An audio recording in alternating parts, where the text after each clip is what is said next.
Recently সবার পেজে সবচেয়ে বেশি যেই প্রবলেমটা দেখা যাচ্ছে সেটা হচ্ছে recommendation suspended, monetization suspended, automatic দেখা যাচ্ছে মনিটাইজেশন লিমিটেড, আরও দেখা যাচ্ছে আপনার শখের পেজে কন্টেন্ট মনিটাইজেশন সেটআপ অপশন এসেছে, কিন্তু হঠাৎ লক্ষ্য করে দেখবেন সেটআপ অপশন চলে গেছে। এখানে ভয় পাওয়ার কিছুই নাই, কারণ ফেসবুকের আপডেটের কারণে এই সমস্যাগুলো দেখা যাচ্ছে।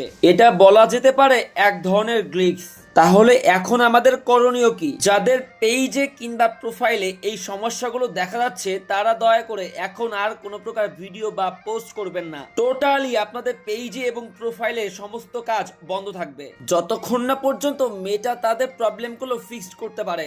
এই সকল প্রবলেমগুলো কখন দেখা যায়? যখন ফেসবুকে অনেক ত্রুটি একসাথে দেখা যায়, তখন ফেসবুক এই প্রবলেমগুলো ফিক্স করার জন্য তারা আপডেট দিয়ে থাকে। তাই আপডেট চলাকালীন আমরা এই সকল প্রবলেমগুলো দেখতে পাই।